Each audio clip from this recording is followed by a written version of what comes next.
유하. 안녕하세요 여러분, 비타민C입니다. 오늘 애니 리뷰는 방과후 주사위 클럽에 관한 리뷰인데요. 짧게 끝내는 영상인 만큼 간단히 소개와 리뷰만 남기는 내용으로 준비했습니다. 먼저 원작에 대한 설명을 하자면은 나카미치 히로 작가님의 소학관의 월간決算 만화 연재를 이제 하고 있는 보드게임을 통해 교류해 나가며 성장하는 소녀들을 그린 만화를 원작으로 합니다. 애니 제작은 위원회 방식 방과후 주사위 클럽 제작위원회로부터 진행이 됐으며 정확한 회사명은 따로 적혀져 있지는 않습니다. 감독은 이마이즈미 케니치 님이 맡아주신 작품입니다. 성우분은 다케카사 미키를 맡아주신 미야시타 사키님, 타카야시키 아야를 맡아주신 코노 마리카님, 오노 미도리를 맡아주신 토미타 미유님, 에밀리아 성우를 맡아주신 마오님, 점장님을 맡아주신 크로다 타카야님, 자노우에 쇼타를 맡아주신 아마사키 코헤이님, 요시오카 류지님을 맡아주신 허리에 슌님 등 주요 등장인물을 맡아주신 성우님들은 이렇게 되겠습니다. 방영을 시작한 거는 작년 4분기인 2019년 10월에 방영을 시작한 작품이고 총 24분 12화 분량의 작품입니다. 대충 줄거리에 대해서만 설명드리자면, 소심하고 사람을 상대하는 게 서투른 고등학교 소녀인 타케카사 미키는 반에서 다른 사람과 엮이는 것을 좋아하지 않았습니다. 그러던 도중에 밝고 전향적인 성격을 가진 타카야시키 아야라는 친구를 만나게 되고, 뭐든지 원칙주의자이면서도 똑부러지게 행동하는 오노 미도리가 아르바이트 중인 보드게임 샵인 주사위 클럽에서 이렇게 세 명이 만나게 되고 서로 같이 보드게임을 즐기게 되면서 친해지고, 또 여러 보드게임을 하면서 친목을 다지게 되는 스토리로 이렇게 진행을 하게 됩니다. 이런 와중에 다양한 보드와 스토리가 간간히 진행되면서 나중에는 독일에서 온 에밀리아도 같이 멤버로 들어오게 되면서 친해지기도 하고, 미키 자신이 가졌던 트라우마도 극복하면서 보드게임을 만들려고 노력하는 미도리의 모습을 보여주는 청소년 성장물 이야기입니다.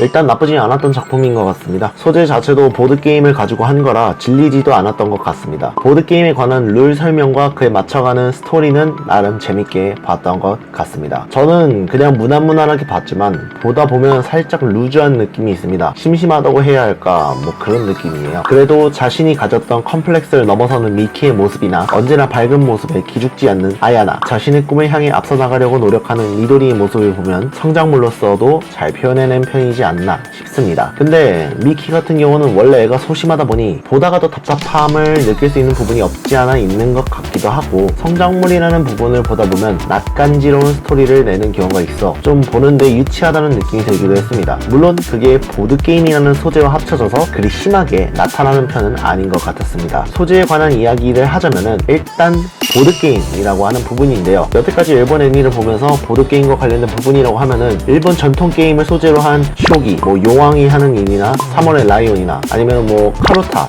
치하야 후르 같은 거나 바둑, 고스트 바둑왕 등과 같이 이런 소재로 하는 경우는 있지만은, 이런 종류의 애니메이션도 결국 게임을 중심으로 하기보다는 스토리 비중이 큰 경우가 많습니다. 그렇게 보드게임이라는 소재를 가지고 이번 애니를 보면서 좀 처음인 것 같다라는 느낌이 들더라고요. 특히 이런 종류의 보드게임은 우리나라에서도 팔고 있기도 하기 때문에 애니메이션을 보고 관심이 생긴 보드게임이라도 생긴다면은 직접 사서 체험해볼 수 있다는 부분도 꽤 눈에 띄는 특징이라고 할 수 있을 것 같습니다. 그렇지만 여기서 애니메이션을 보는데 좀 불만이었던 부분은 캐릭터의 비중이었습니다. 미도리의 게임이 좀 비중 있게 나왔다는 점인데요. 물론 소재가 없어서 아니면은 스토리에 오리지널을 부여하기 위해서 넣었을 가능성이 크죠. 심지어 이 미도리의 보드게임은 제작위원회 사람들끼리 직접 생각하고 만들어낸 보드게임이라는 점도 알고는 있습니다. 이 부분도 꽤 공을 들였다는 것도 알 수가 있는데요. 그래서 미도리의 꿈도 결국 보드게임 작가가 되는 것이 꿈이기 때문에 미도리의 보드게임인 원룸이 나오는 것도 어느 정도 일리가 있는 부분이긴 합니다. 하지만 그렇다고 해서는 주인공 캐릭터가 4명인데 이 4명 중에서 꽤 분량이 많은 캐릭터로 나올 수밖에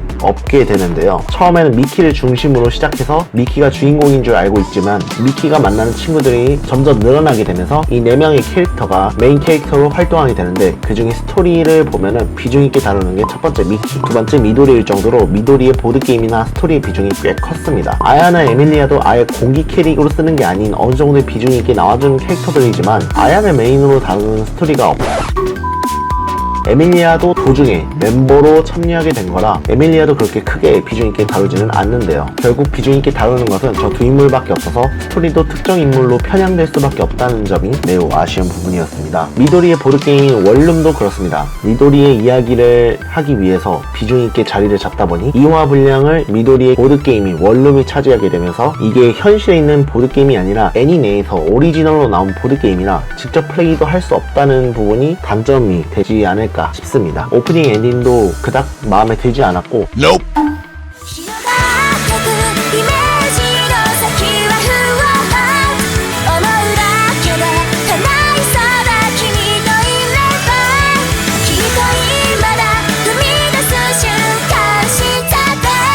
매력적으로 느껴지지는 않았습니다. 그나마 다행인 거는 애니메이션 자체 퀄리티는 어느 정도 수준 있게 뽑아주지 않았나 싶습니다. 색감도 전체적으로 밝은 느낌이 나고 작품 같은 그런 느낌도 전에 나지 않아서 보는데 어색한 부분도 없었던 것 같습니다. 나름대로 총평을 내리자면은 어느 정도의 퀄리티와 준수한 성장물 스토리를 내주면서 보드게임에 관한 정보도 얻을 수 있는 애니, 하지만 스토리가 보다 보면 심심해질 수가 있다는 부분이라던가 성장물 스토리이기 때문에 좀 보면서 미키에게서 느껴질 수 있는 답답함과 낯간지러움이 좀 있을 수 있다는 점을 빼면 뭐 다 좋은 애니입니다. 그래서 제가 내리는 점수는 5점 만점에 3점 정도를 주도록 하겠습니다.